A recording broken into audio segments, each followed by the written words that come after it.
Brandon here with BoogeyLights. Today we have a 16-foot Wolf Pup Limited by Forest River.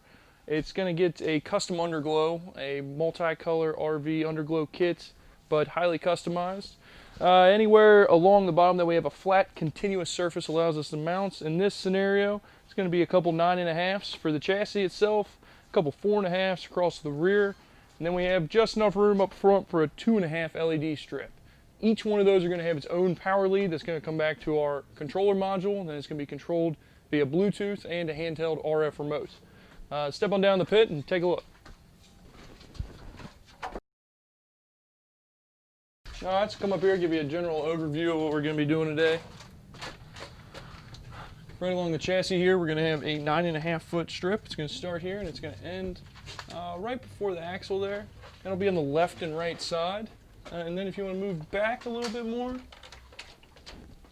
we're going to do a 4.5 footer across this, and then another 4.5 right behind that, which will be right here. Each one of these power leads are going to be run, we'll probably run them down this side of the rig, all the way up into our front storage bay, which will be right about here. And we'll have another 2.5-foot strip mounted right here. All that's required for mounting these strips is a flat, continuous surface. If the rig was undercoated, we would have to put down an aluminum flat stock, something along those lines similar first. Luckily, we don't have to do anything like that today. It's going to be all 3M VHP tape and 3M 94 primer. All right, let's get it mounted. First step is going to be to clean the entire surface with alcohol. This is most easily done with a rag. However, we do offer alcohol swabs in most of our kits. Typically, if it's going to be an installation of this size, I do recommend just a little bit something larger, though.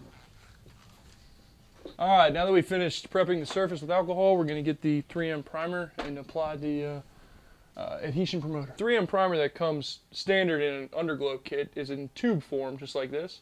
It has a black little centrifuge there. You press that together, that releases the primer. You shake it down to the sponge end, and that's how you apply it to the surface. For an installation of this size, we do sell an 8-ounce can of the 3M primer.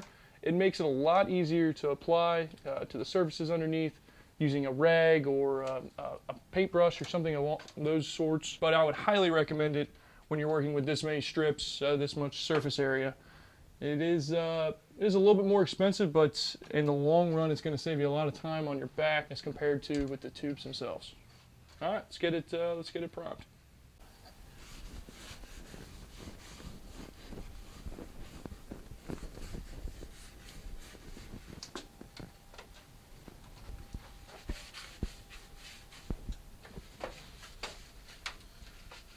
All right, now that we've prepped the entire surface with the 3M primer,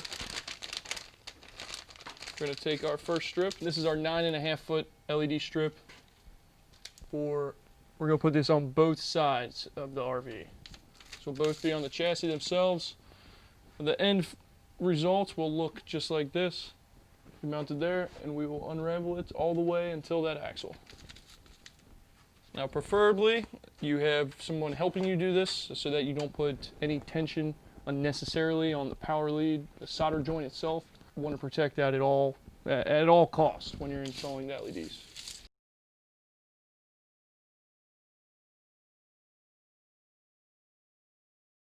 First, we're going to feed the power lead through to where our controller module will be mounted. It will be in this front right storage bay.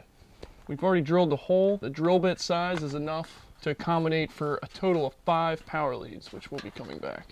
All right, now you only get one shot at this. Since the surface is properly prepped with the 3M adhesion primer, as soon as this 3M tape hits it, it will stay stuck. So you will remove the red backing.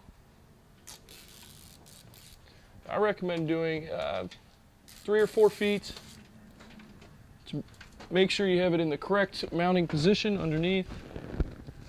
Once it is adhered, it is not going anywhere. And we'll go back through and press rather firmly. You don't want to put too much pressure onto the actual LED strip itself. All right, that's one strip done. Let's get the rest going. For this side, this is a little bit more typical of the installation you'll see out in the field. We are using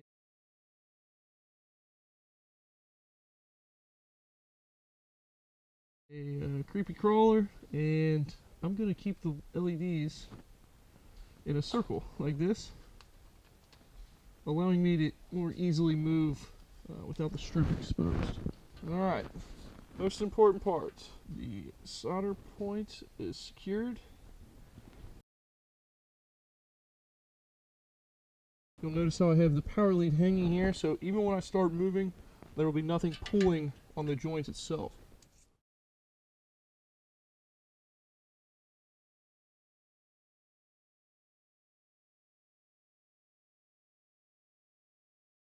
Alright, now we're going to run the power lead back to our controller module, which is on the other side of the rig.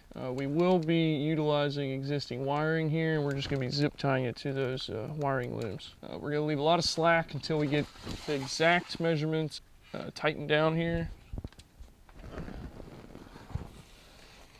Alright, now that we have the power lead inside of the storage bay, we're going to go back and we're going to slowly tighten from the solder point forward.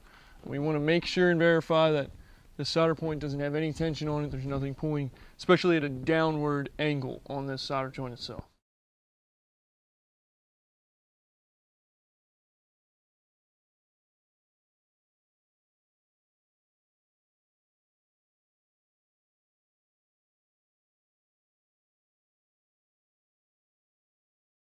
Alright, now we're going to mount the strip across the very back of the RV itself.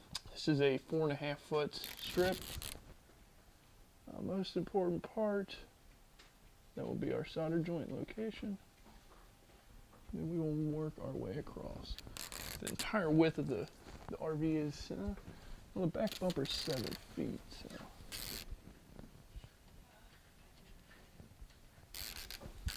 And we have a great measurement today.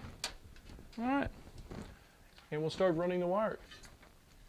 Alright, this will be our final LED strip of the day. This is the second 4.5 footer for the rear. Gonna leave a couple inches to make sure we have adequate space to move that power lead once we start to move back towards that controller module. Again, it does not matter if it's in a straight line, you just do not want it to be completely crooked.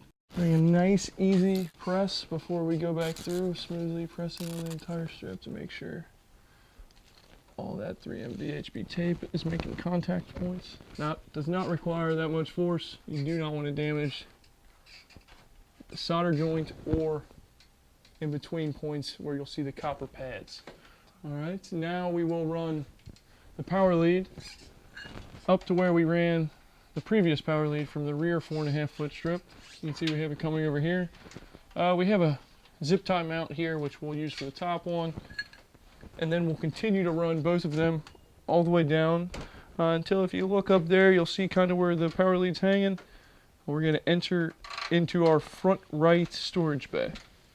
There we'll make the connection to our controller module and we'll start to tidy up.